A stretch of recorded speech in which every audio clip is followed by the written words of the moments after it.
Hey there, my fabulous listeners. I am so excited to bring to you a very, very cool episode today. And we're actually doing a collab. And Reena Friedman Watts is here. Hey, welcome. Thank you so much for having me. I'm so excited. This is my first in-person recording in Houston. Really? Oh, in Houston, right. So tell me, where are you coming from? Just moved here from Chicago. From Chicago. So you're going to look forward to our winters then. Oh, I'm thinking, because yes. they're not anything like Chicago. I'm loving the weather. I don't even mind the heat. Really? Okay. Were you here in August and July, June? Yes. Oh my God. Because it was a little hotter than usual. It was Definitely hotter intense. than, yeah. This year was definitely much hotter, I think. I don't know. But you know what? The reason why I'm so excited that we're here together and we're collaborating and we're chatting it up is because we found a commonality when we met last week at the Pod Houston event. Podfest was the event, and they brought in some speakers from, I guess, from all over the country to tell us a little bit about podcasting and how to do promotions, how to do some marketing. I learned a lot, by the way. Did you? Yes. And not only did we connect, but I connected with a guest that I had interviewed on my show, but never met in person. Oh, really? He was out here doing some real estate deals, Scott Carson, shout out.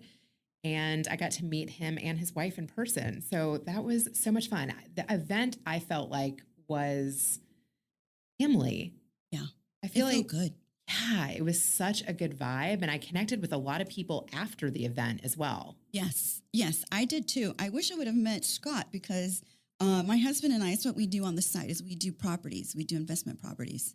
So I would have loved to know how he's doing it and how he's presenting it on his podcast as well. Because I have a few episodes, but it's not quite like a full show. Would be interesting to know. Scott Carson. Gonna definitely connect you. So, Reena, you and I communicated and we talked a little bit. And I think the one connection that we really made was that our dads are our heroes. You mentioned to me the name of your podcast. Tell everyone. Better Call Daddy. Better Call Daddy. I love that. It's such a great name. And I was like, oh, you do a podcast with your dad? And you said, yes. He comes in and he does his opinions on things, right? Yes. Tell everybody about that. Yeah. So I interview guests. I share the stories with my dad, and then he either reacts to their story or the guest can ask my dad a question of a struggle that they're facing or just a question that they have about life. Gosh, so he gives advice on anything, basically. It doesn't have to be like a specific topic. Any question you can ask him. Yes. And the best part is like, I never know what he's going to say. So that keeps it fun. Like a lot of times he surprises me with his answers. Really? Like you thought he would say one thing and he said something else? That's cute.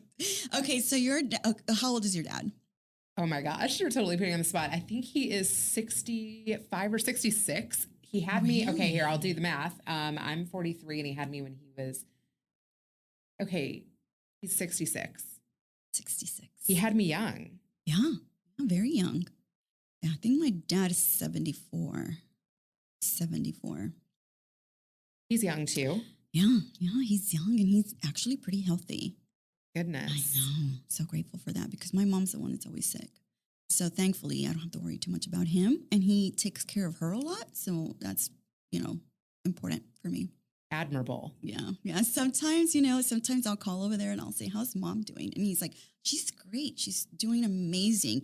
And the next day my sister will call me and she'll say, mom's not doing well. I said, what? Dad said she was fine. And she's like, they don't want to tell you. Mom doesn't want to tell you because she doesn't want to worry you. So she tells dad to hide it from you and not say anything because they don't want you to come over here and like be worried about them. And so I call my dad. I'm like, what? Why are you telling me that she's okay and she's not? He's like, well, she made me promise not to say anything to you and I don't want to, get in trouble with her. I'm like, Daddy, you got to tell me. You got to tell me when she's not doing good because then I'll figure out she's been sick for a while and then I have to take her to the emergency room. And I tell him, I said, Daddy, tell me when something's not going right because he tries to keep me from like worrying and not being upset or not like, getting too caught up on them. But, it's better for me to know. I'm the oldest. You're the oldest. Yes. So do you carry on a lot of those responsibilities on yourself like I do? That's a great Like question. like their healthcare? I thank goodness right now, both of my parents, I feel like, are still able to manage their health care. Yeah. But I watch my dad, who has taken care of his parents, and I'm like, Dad, like, I feel like that's a conversation we need to have. Mm-hmm. There are parents who, when they start to get old and can't take care of themselves, they're like, sign me up for the nursing home. And there are Yeah. parents that are like, you better take me into your own home. Mm-hmm. And sometimes these situations happen very quickly They do. and you haven't had that conversation at all. I mean, I've seen it happen with friends where they're selling off their parents' houses or Mm-hmm. they're Mm-hmm. having to stop working to go take care of a parent. And I feel like it's a really important conversation to have that I haven't had enough, to be You need honest. to. You definitely need to. Like we just finished their trust because, you know, there's 4 kids. And so my parents are like, we don't want to leave any problems behind. And so it is a conversation that needs to be had. It's a tough conversation to have because nobody wants to talk about death and sickness and that kind of thing. Everybody wants to hope for the best, but, you know, realistically, things happen. Better to be prepared. Not even just the death factor, but, you know, does one kid need something more than the other? And Mhm. are things going to be divided equally? Mhm. And even if you think they're going to be divided equally, like what's really going to happen after? Right. So the more of that you can hash out beforehand, Yeah. it is such a hard It's- conversation. It is, and it's important. And, you know, the one thing that I do give my parents a lot of credit on is if they've had those conversations with all 4 of us for a while now. And like they've said, like, what kind of, you know, when they pass, like they want to be cremated. They don't want, you know, prayers. They don't want church, you know, the different things that they've already decided. And all 4 of us know what their needs are and what their requests are. So then we don't have any surprises at the end. And one of us says, oh no, I don't think we should do that. Like it's clear. So I think parents should have those conversations with their kids for sure, especially when they're older. They're both in their 70s. But anyway, so my dad, why is my dad my hero? And I was telling you that day I met you, oh, I wrote a book. And I wrote my book in 2014, which has been a while now. And I wrote it, and he wrote it with me because we kind of went together on it. Yeah. He'll tell people he's the author. He's so funny. That's him back there. And I'll just say, yeah, he's the author. But it's a little handbook, to be honest, because I was a teacher for a very long time. So as a teacher, I would always give my kids the stories of my dad, of my family, and how we, you know, grew up. And he is an anchor baby. So basically what that means is his mother was pregnant. She was 8 months pregnant when she came from Mexico with my grandfather, who worked in the Bracero program, which was a program where Mexicans would come and do the field work, get paid, and then they would go back. And so she came along with him. And my daddy was in her tummy for that time, and she was 8 months. And so she gave birth to him in Harlingen, Texas, at a house through a midwife. And then she registered him through the church. She baptized him, and then the church gave him like a document that he was born in Harlingen. So my daddy's always told us the story. So I've always known their story my whole life. He never hid anything from us, never said or never tried to pretend he wasn't anything he wasn't, you know, like he worked in the fields with his father. He came from Monterrey to California to work there in the fields also. And so he tells us all the stories of working for Japanese companies and how they, you know, had difficulty communicating. So one thing I knew about my dad was that he was always very open in his story and his life. And nothing was closed. We could ask him basically anything. Nothing was ever off topic. There was there was never a moment where he said, no, I'm not talking about that. Don't ask me about that. I'm never saying no. Everything he would talk about. And so that's one thing that I still carry, you know, in my life with my kids. Like every topic is open. You can ask me about anything. And that's the thing about him. And he grew up he was one of 12. So he's a middle kid. My daddy's a middle kid. So, you know, he has all of the middle kid characteristics too. He doesn't like to push any buttons. He goes with the flow. He's Mr. Middle Kid. And my mom is as well. She's like one of seven. She's the middle kid too. And they get along really well. I mean, they've not always gotten along very well, but they're a really good match. They're super cute and adorable. And so I grew up in a really beautiful, very loving family. Although we were brought up in a really poor neighborhood here in the North Side, which is right next to downtown Houston. It was always filled with love, and it was always filled with affection, and we always had everything we needed. You know, like they bought their little house. My daddy worked in a factory making aluminum windows, and then he went to work as a maintenance worker for apartments. And she made it happen with his salary and 4 kids. And, you know, most of us went to college as well, so it's really like the American story, the American dream story, right? Yeah, I love that. And you know, over the years, I just kept telling my kids, my students, all my stories with my daddy. And one day my daddy was like, why don't you just write it down in a book and just give them a book? Oh my gosh, that is so true. So I started writing it in 2003 and I finished it in 2014 because I got pregnant twice. And so I left the book for years. My Alex was born in 2003 and then my Max was born in 2007. So I left the book aside. But always in my mind, I wanted to go back to it because I thought the stories were meaningful and inspirational and special. And finally, I finished. I finally found a publisher. It took me forever to find a publisher because I just didn't know how to put a book together. I just had all the content. I needed somebody to put it together for me.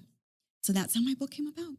Yeah, I was going to ask you, like when you had a story or an idea that you wanted to include, did you just type it to yourself or write it down? And does inspiration come and go? It does. Are there things that didn't make the cut?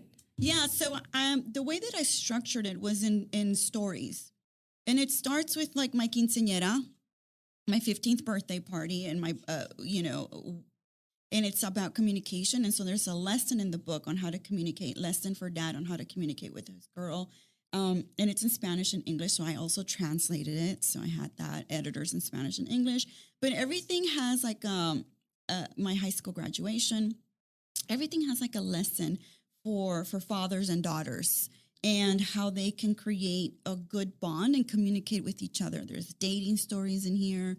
The first time I traveled abroad, and you know the stories that he would say to me, the lessons, the advice he gave me, all of that is in here. I have a lesson on sexuality.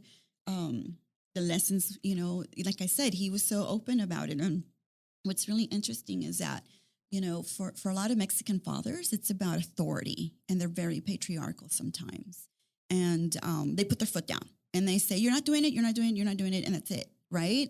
And that doesn't work for girls most of the time, especially if you're raising them in the American culture, society. They're going to question you, and they're going to want to know answers. And you can't just get away with, like, that's how it is, I'm your father, shut up. A lot of my friends left their houses because they were raised in very, very patriarchal homes. And the girls were ambitious, they were driven, they were smart. So my mom just had a conversation with him one night, and she said, you're going to lose her. You will lose her, and she will be gone with the first guy that comes around if you continue to treat her or you try to control her. And he changed big time. It completely changed, and like saw something like, you know what? I could be her advocate. I could be her guide. I could be her friend, her protector.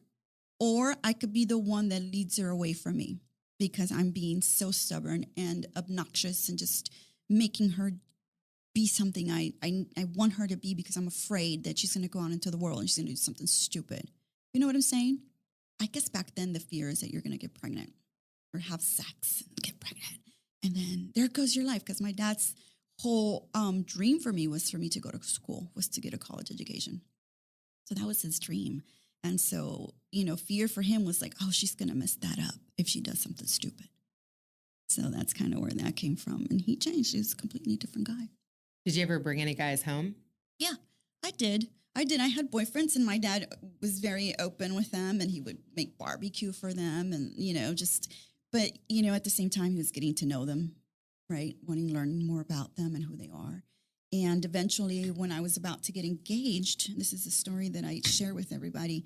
My daddy was like, "You've only known him since high school. You don't even know the world. Why are you getting engaged? You're only 21. You haven't done anything with your life and you're going to settle down." And number two, he's not a college educated boy. You've struggled going to school. You've done everything you can to become something and he hasn't. Why are you settling for somebody? And I was like, "Oh, you're right.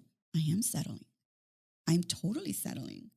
And so I broke up with him that night, and that guy chased me for months, came over to my house every single day trying to get me to get back with him. And my dad would come outside and say, "She's not talking to you. She's doesn't want anything to do with you. She's done." And so that was that. And so I'm really grateful that my dad did that for me. And he had that moment of clarity with me and say to me, like, "You deserve so much more. And you're not giving yourself that value." And that's why the book is important, because I always feel like dads give us that, right? Don't you feel like your dad gives you that validity? I can relate so much to that story you just Yes, told tell me about because it. I was engaged to someone that my dad wasn't excited about either around the same age. Oh, really? Yes. 20. I was 21. Yeah, I think I was like 22. Mm-hmm. And no, it was a very volatile relationship. And I think if it wasn't, Mm-hmm. maybe I wouldn't have cared so much about what my dad said. Like if I really loved the guy, maybe it wouldn't have broke us up. But when it was a volatile relationship and my dad was like, "You could do better," it was Mm-hmm. like a combination of those two factors where I really cared about what my dad was saying. Yeah. So I did end up breaking up that engagement as well, Mm-hmm. which had I not, I think I would have ended up divorced. Yeah. No, me too, for sure. No, for sure. So yes, having a father who you care about their opinion and you have an open and close relationship with Mm-hmm. can steer directions that you make, Yeah. life directions. Big decisions. Yes. But I think they established that with us by being open and talkative. And that's part of the lesson in the book that I always say, like, number one, be ready to listen first and then pipe in with your opinions or your thoughts. But listen to her and ask her questions. Every time you see her, ask her a question. How are things going? And sit down and actually listen to what she's got to say. So many times they don't even like pay attention to what the girls are going through. Yeah, my dad is still called by me and both of my sisters on the regular. Mm-hmm. And parenting does not stop when your kids leave the house. Yeah, I know. That's true. That's true. And your parents are still married. My parents are also Mm-hmm. still married. Mm-hmm. Yeah, 46 years. No, hold on. I'm 47. 48 years now. Wow. Yeah, they'll And be, 50 soon. that's really beautiful and amazing. And would you say that their relationship has changed or blossomed or? Different stages of their life is just, it's different things.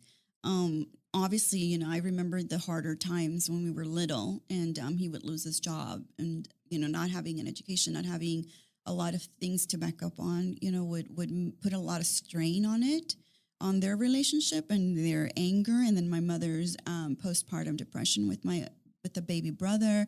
There were a lot of situations that I still remember to this day. And I remember thinking that they weren't going to make it through because I just saw them be so detached from each other sometimes. And then there would be years where they were very close and they were okay. And then there were years where, she got breast cancer and I thought, this is not going to be good, because he loves to live life and he was her caretaker. You know what? I always thought that, he would like lose his patience because things were always happening, or that she would lose her patience with him. And they always just sort of hung in there. There was always a deep love that created that for them, for their relationship. And they still love each other very much. And even today, as they get older, the conversations are like my mom saying, "Well, what's going to happen if I die before him? And, how is he going to be taken care of?" And then he cries because he's like, she's not doing well. And if she passes, what am I going to do without her? Like those conversations are the ones that they're having now in their 70s. Those conversations were not happening before they were in their 70s. It's changing now. So beautiful. My mom actually went through breast cancer too. Is she how long has she been a survivor? I think she might be close to, I think over 10 years now. Oh, wow. Yeah. So I think that is technically remission, but her mom recently went through breast cancer as well. So it's definitely something I need to get screened for. I'm still nursing a 3-year-old. So yeah, when that finishes, you definitely need to get checked. Yeah. Scary. Yeah. I mean, if there's history, for sure, you have to do that. So tell me more about your relationship and how you incorporate your dad into your daily conversations and then obviously into your podcast. Because I love that idea. Thank you. I love that idea. So my dad worked with his parents and ran a manufacturing company. Okay. So he worked in a factory as well for 40 plus years. So that was honestly something that I saw a big part of my life. What's interesting is not only did they work together all day long, but then when my dad came home, he was talking to my grandparents after work as well. And he's taking care of his mother now. He has a very close relationship with his parents. And I think that's probably why he himself is such an open communicator. I think having parents that are that way creates parents that are that way. So too. So I really, I mean, right now I'm selling a house in Chicago still. A deal fell through. We just had to switch rentals here in Houston. There is nothing that I can't discuss with my dad. I feel like he's experienced so much in life. He's been an entrepreneur. He's been sued. He's taken on consulting work. He's taken care of his parents. He's raised 3 daughters. He's been a loyal husband, a loyal father, a loyal son.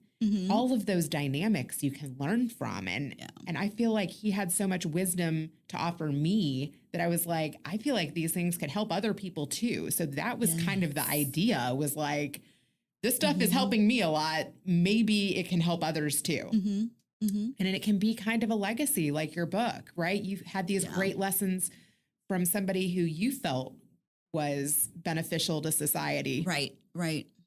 No, absolutely. And I think that's where you and I, see the possibilities and the potential of the advice that was given. You see it as an opportunity to share it on the podcast, and I saw it as an opportunity to share it in a book.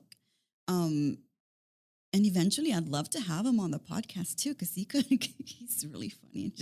But he would be so shy because I've told him about the podcast and he's like, what is that? That's radio? I mean, he just doesn't. I'm trying to explain to him what it is and he just can't wrap his head around it. But anyways, I'll just bring him in and just put these headphones on him just to talk.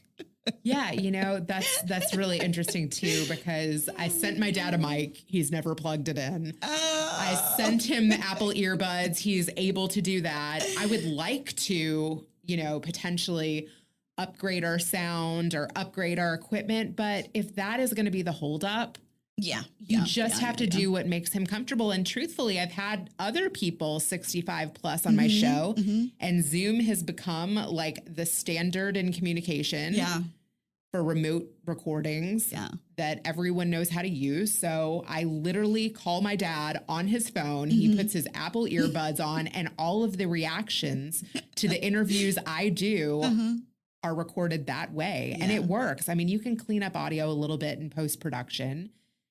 And what's been really beautiful to witness is how my dad's opening up and how his perspectives are changing and his interest in all of the different guests.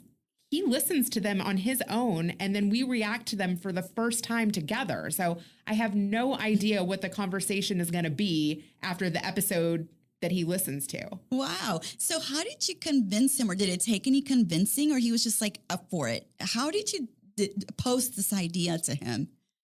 Yeah. Well, he's always kind of wanted his own show. He's kind of a ham. Like he likes the camera. He likes the stage. He's wanted to push me onto the stage and in front of the camera for a while. Oh.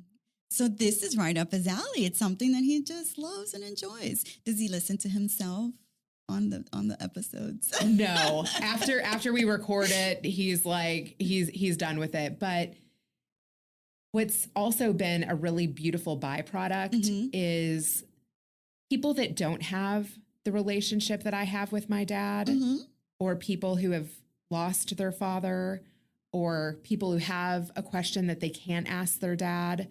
When my dad gives them a reaction, I've had countless people tell me, I got your dad's approval, or I really liked what your dad said, or what your dad said helped me, or I wouldn't have thought about it that way. And the messages that I get from people after about my dad's reaction, they're like, I see why you love your dad. Yes. No, I can totally see that when I listen to him. He's such a cutie. Do you ever feel guilty for the relationship that you have with him? That is such a good question. And yes. Because I do. That's why a lot of times I don't talk about it, because I do feel guilty that other people don't have that. That I have God, that just gave me chills. So how do you, so tell me, do you feel guilty for having such a beautiful relationship with him? I do.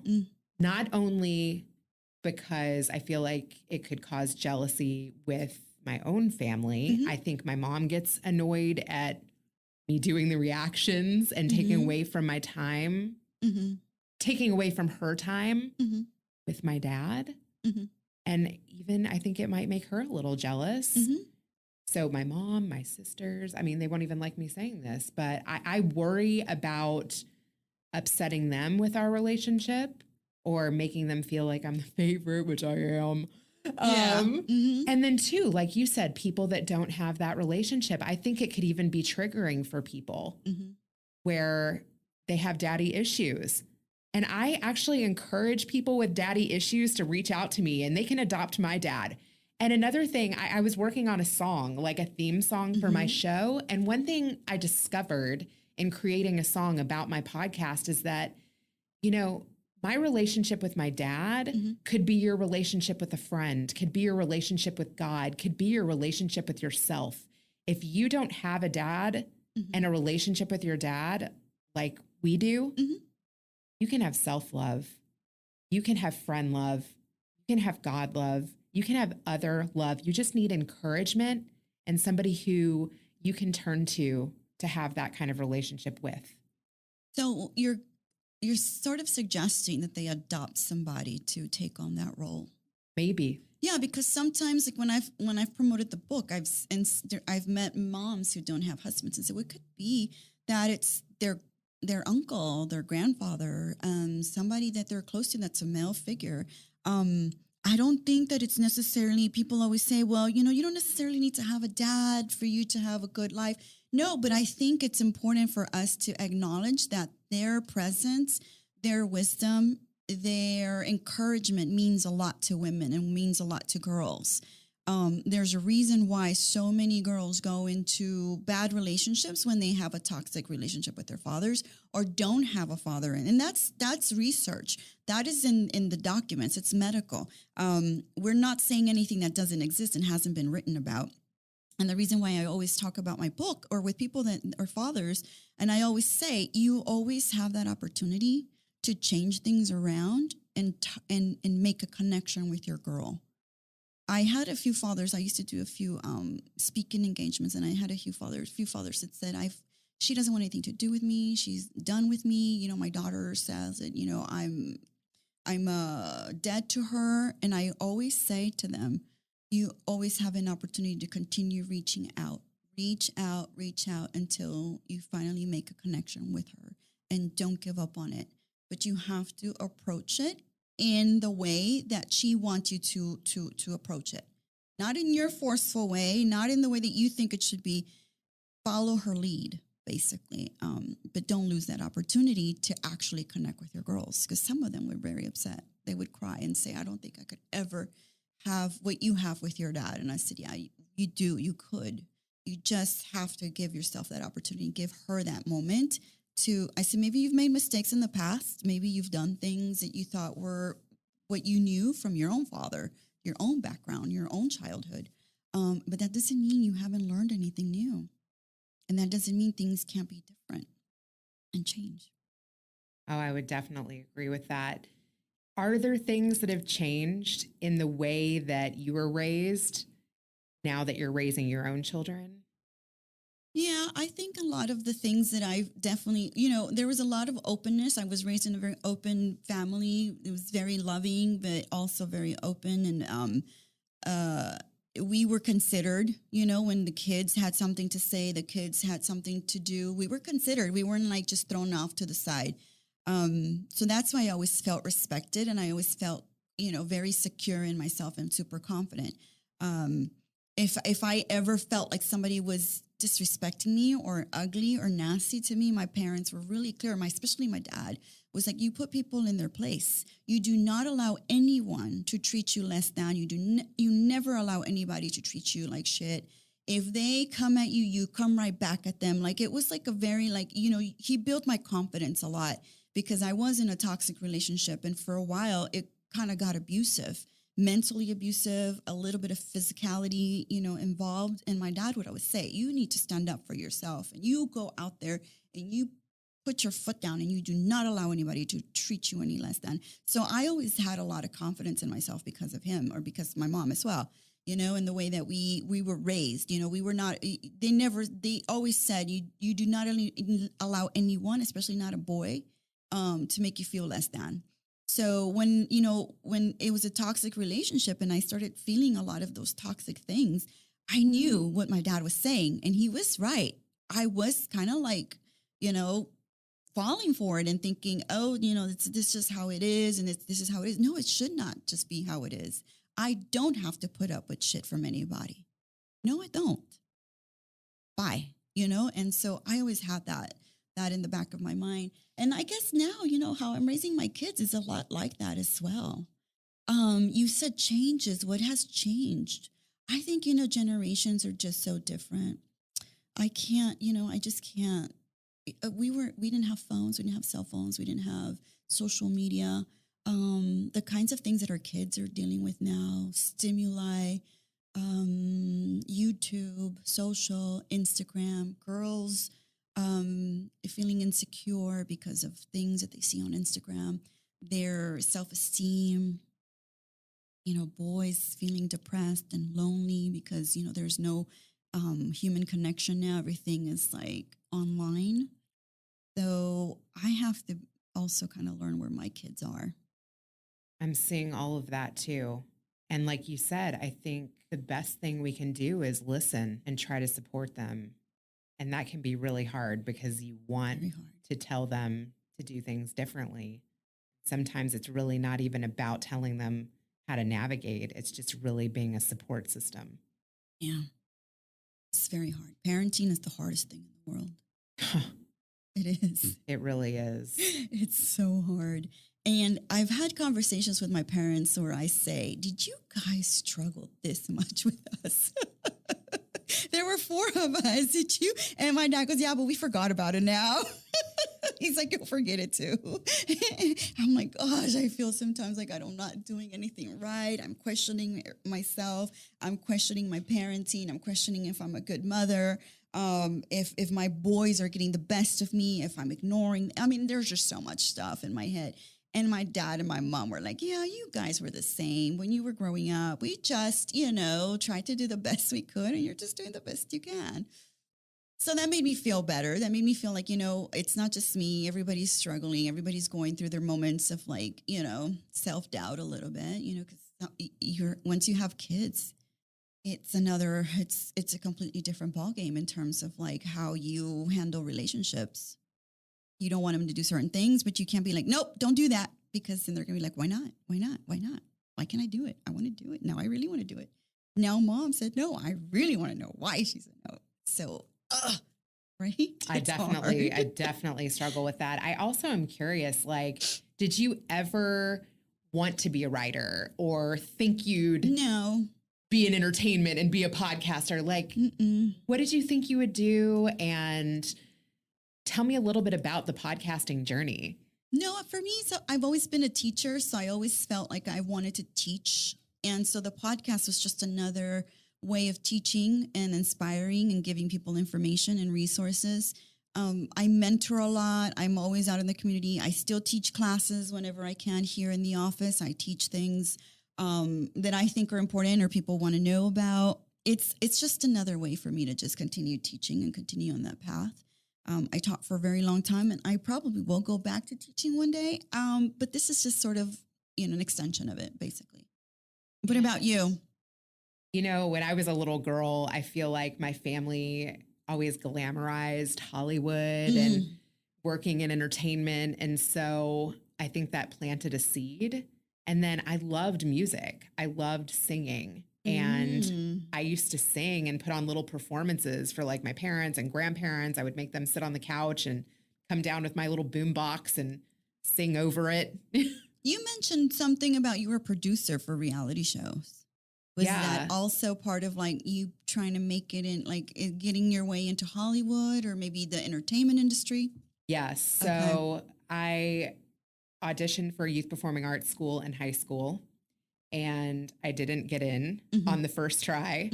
And this was really a big lesson, actually, that my dad taught me, was that you can get a no and turn it into a yes.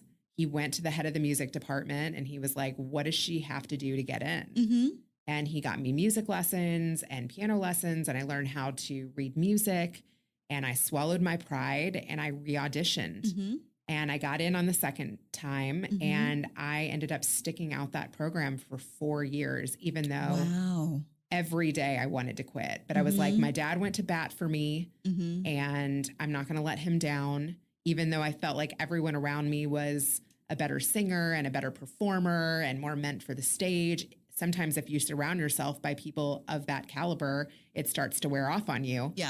And so I stuck it out for 4 years. I got a singing scholarship to college. Wow. And then I went to a smaller school. Truthfully, I just wanted to be wanted. And the fact that this college offered me a full ride and I felt like I could be like, a big fish in a small pond, I went after it. But after being in this very rigorous program for high school and like really pushing myself to try to reach the level of the people around me, that school that I went to wasn't challenging enough.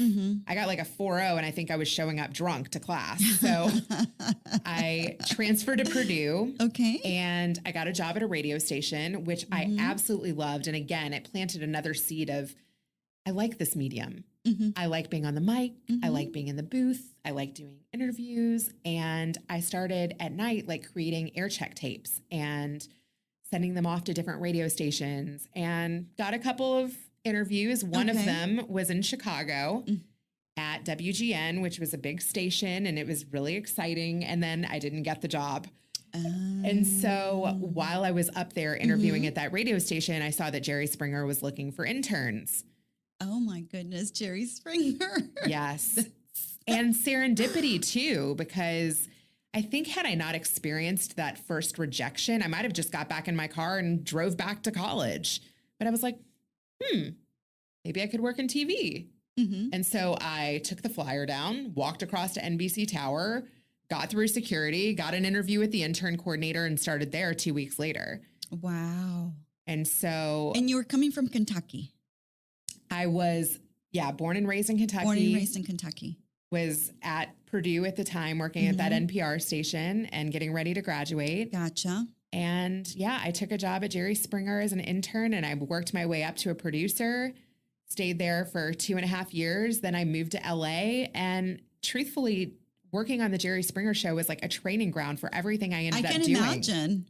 I was managing a big budget, managing a team, learning what kinds of stories that as executives would want to bring to the show, how to book a story, all of those things. And it really sparked something in me where I just loved that world. And so I moved to LA and didn't know anyone other than my ex-fiance and started all over again. I ended up taking an executive assistant role to 3 very established producers. They owned their own special effects animation company. I've actually had those guys on my show. I still keep in touch with them today. They gave me my first job in LA, Wow. And now they were the producers of Team America, and they did all the marionette puppets for Team America. And I mean, they've done a zillion things, but one of their most recent things was Alien Christmas, made it to Netflix. And their first big hit was Killer Clowns from Outer Space, which is now being turned into a video game, which is pretty exciting. So I've followed their career for a long time now, and I've had them on my podcast. Right. They gave me my start. And truthfully, when I was answering phones and doing accounts payable and receivable and learning the behind the scenes of the production industry, I was also applying to try to get back into the field and work as a producer. Those jobs are much more coveted in LA and everybody wants them. So yeah, I took a field interviewer role. I took associate producer roles, assistant editor roles, post-production supervisor roles, and kind of just figured out what I liked and what I didn't like and pivoted a whole bunch. Wow. No, you've done a lot. It's been an adventure. And, I just feel like when I was working at Jerry Springer and I was worried about not being able to get booked, like, who am I calling? My dad, like, the show is never going to come together. I can't get a story. So he's just like been the one that I can always call at any level of excitement or frustration or sadness or happiness. And he's happy for me and he cheers me on and he doesn't get off the phone with me and he makes me believe that I can do anything. And I think that's the reason why you pursue things with a zest, and whether or not they come through for you, you still pursue them. You don't pursue them with like fear, because you ultimately know that at the end of the day, somebody believes in you. He does. And you believe in yourself, and that belief that he has in you, you don't want to let him down. But you are pursuing all those things because somebody out there believes so much in your talent and who you are, and they want the best for you. And so that's why he would encourage you to continue and to pursue and to give you that advice, right? No, for me, when I'm going through some difficult times, I call him for a laugh so that I let go and laugh a little bit, because I won't necessarily tell him what's bothering me, because my daddy's like he'll take on like my problems and he'll get very upset and he will call me every single day. Like, how's that problem handled? But if I call him and I say, I'm just very tired right now. I'm just not, he has a joke for me. He has something that's just going to make me laugh. And by the end of that phone call, I'm hanging up and I'm cracking up. And I say, okay, fine. Whatever this dumb shit is in my head, it's over. I'm laughing now. I'm okay. I'm going to be fine. But there's moments, not even my husband can do that for me. Like, my husband's like a very realistic, practical man. And he would be like, well, this is what you should do. And this is how you can solve that problem. My daddy won't try to solve the problem for me. My daddy will be like, well, it is what it is. But you know what? This is happening and this is fucking funny. And you're going to laugh about this. And he brings up stupid shit sometimes. And I'm just cracking up at the end of the phone call. And by the time I'm done, I'm not so upset anymore. I'm not so sad anymore. I'm cracking up. I'm laughing. So I always think when he's not going to be around, I don't know how I'm going to handle it, because I need him. He is that person I call when I need a laugh or when I need to let go of something. I can be very intense about things, and I'm extremely type A and controlling. And he knows that about me. Like, he knows those things about me. So he's like, well, Alicia, what are you trying to control now? Alicia, who are you being a bitch to now? What's happening now? Who is the culprit, or like who's the poor victim that you're going after now? And by the time he says that, I'm cracking up and like, oh, yeah, it's right. It's true. I am going after somebody. Somebody pissed me off, Daddy. And he's like giving it to me like straight up. And then by the time I'm done with the conversation, I'm cracking up. I'm laughing, and I'm like, he's right. It's just such a dumb thing to be pissed off about. Isn't it awesome, though, to always have someone who takes your side and loves you anyway? Yes. And he doesn't try to fix things. Like, my husband will try to fix things for me. He'll be like, well, let's try this or let's try that. I just want to talk to somebody sometimes and just like, oh, I don't want to hear you fixing my life. No, just make me laugh and just make me feel like I'm not so cuckoo. And We he are does that so for me. alike. He does that. Truthfully, we are so alike. It's really interesting. I'm totally type A. I'm very high energy. I Yes. am intense for people, and my dad can handle all of it. Yeah, and the funniest thing and the best part, I think, Reena, is that they know that about us. And they're like, okay, what's going on? And what's causing all the stress in you, you crazy girl? Like, I will be like, oh, Dad, I just like left this meeting and, these people are pissing me off because they're not listening to me. And he's just like, okay, well, he will try to like ask me about the conversation because he doesn't know anything about those kinds of things or my job. He doesn't really like participate in that kind of thing. My daddy doesn't have much of an education. So he really doesn't like go into things in terms of like a meeting or like, try to strategize with me. He won't do that. But what he will do is like, okay, I know you, my daughter. I know how intense you are about things. Can I just suggest something so that you can calm down a little bit and not take things so seriously? And you'll be okay. People are going to ultimately listen to you because you're right. You're absolutely right. You're the smartest girl I know. Nobody's as smart as you. Nobody knows things like you do. You're going to, conquer it, whatever it is. And that's it. That's all I need on my phone call. And I'm like, you're right, Daddy. I can conquer anything. You've definitely got to interview him. I should. But he will be like, I don't speak English very well. So I'll just be like, just do it in Spanish. I'll figure out how to translate it. I don't know. Yeah, that could be a special episode. I think that would be such a cool idea. And it would be interesting too, like seeing how you think he'd respond versus what he actually says. I know. I'm wondering if I should just prepare like these questions for him and just not even know what's the answer. Just pop them in and see what he says. And things that you've never asked too. Like you literally could Google like, fun questions. You could do like a speed round or something.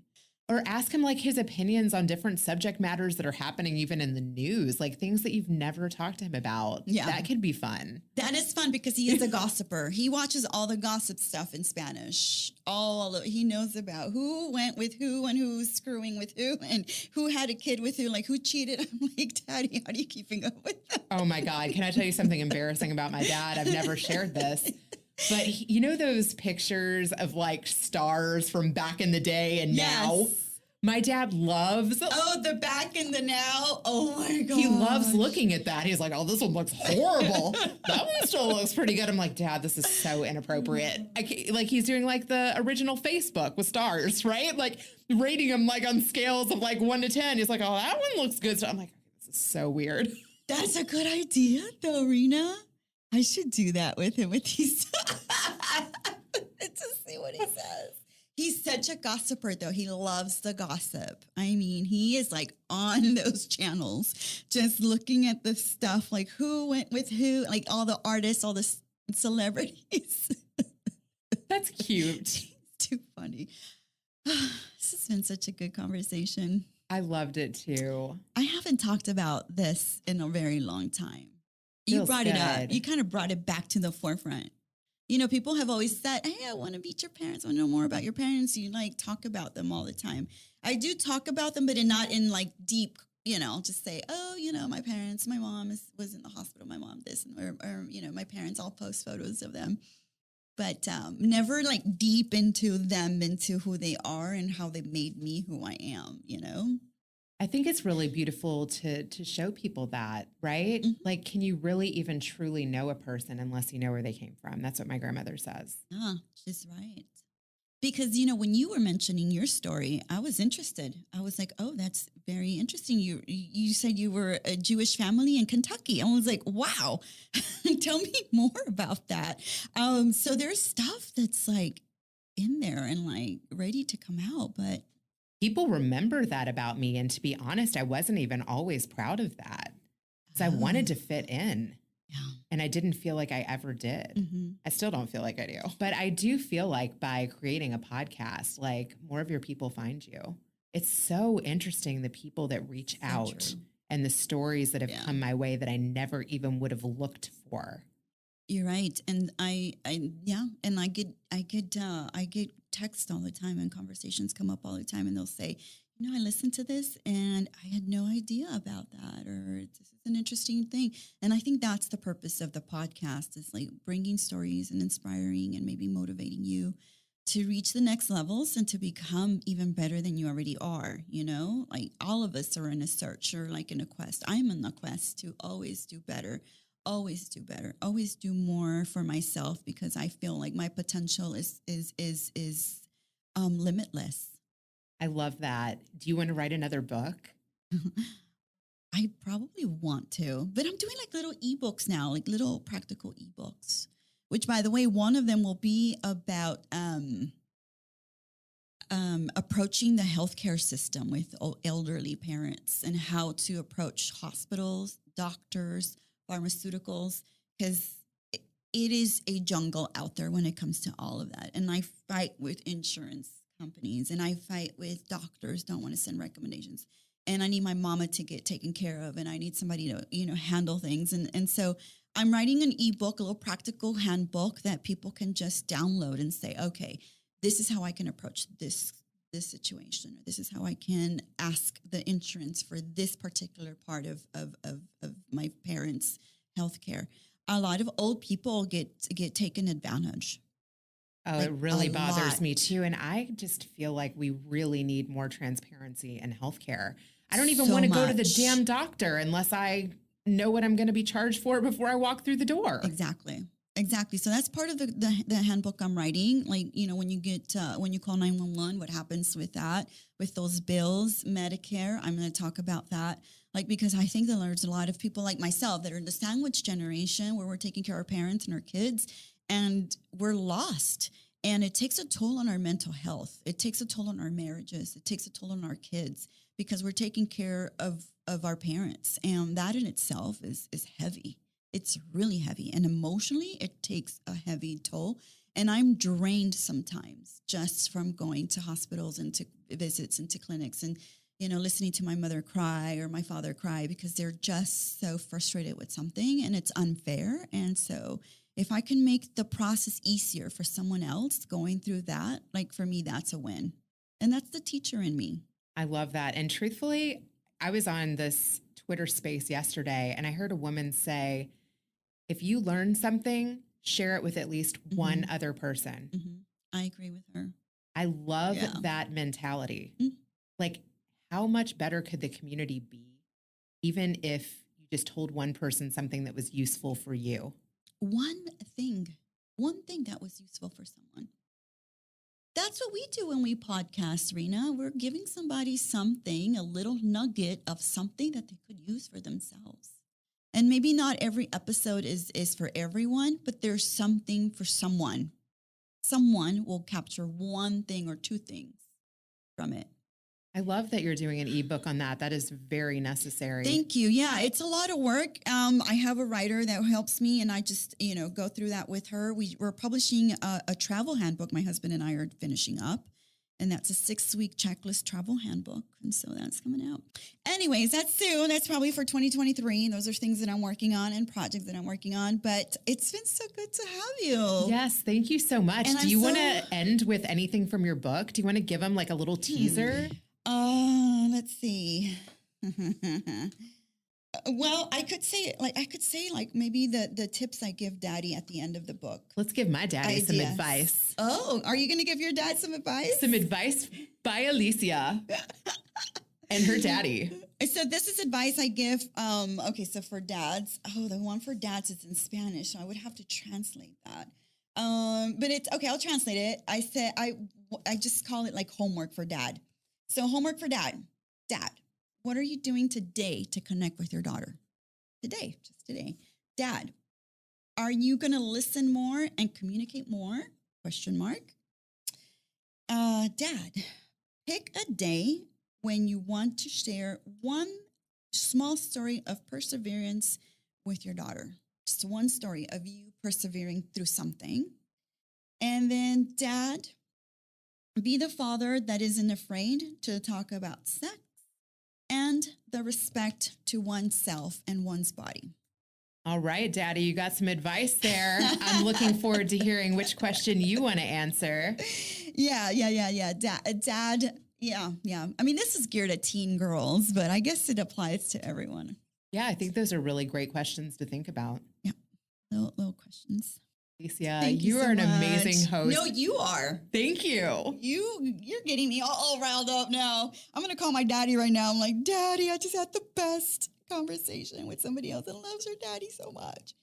He's gonna be so like, oh, he loves those stories. He loves those stories. Yeah, like honestly, nothing gives me like more pleasure. I've had people say, I want to interview my dad now, and then you can interview me after that interview. I'm like, can I cut in your interview into our interview? Because that could be interesting. Oh, that would be interesting. Do that. Good idea. I'm thinking about it. Do it. Hey, we could do that. Do it. We could do it. Thank you, Reena. Appreciate you. I appreciate you, Alicia. Everyone listen in and let's connect with our dads. Love it.